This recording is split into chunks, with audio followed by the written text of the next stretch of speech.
একদিক থেকে তো আপনারা জানেন শিশু অবলা, মুখে ভাষাও বলতে পারে না, সবে তো 3 বছর বয়স, সে তো নিষ্পাপ, তার উপরে সে শহীদ।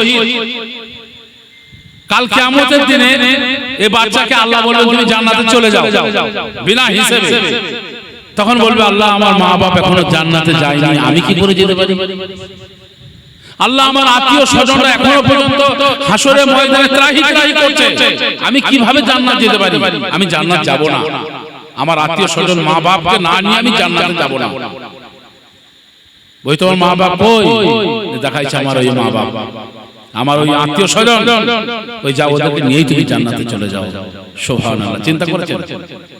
ওয়াশাফাউ ফি আসরাতিন মিন আহলিহি বাইতিহিম কুল্লুম কাদ ওয়াদাবাদলাহুম নার, তাদের আত্মীয় বা রক্ত সম্পর্কিত 10 জন ব্যক্তি যাদের জন্য জাহান্নাম অপরিহার্য হয়ে গিয়েছিল, কিন্তু এই সুপারিশ বা এর বাদৌলতে এরাও কিন্তু জান্নাত লাভ করবে। সুবহানাল্লাহ।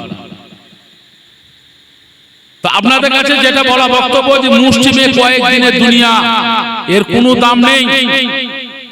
আল্লাহর নবীকে শাহী রাজমহল দেওয়া হয়েছিল কিন্তু তিনি গ্রহণ করেননি।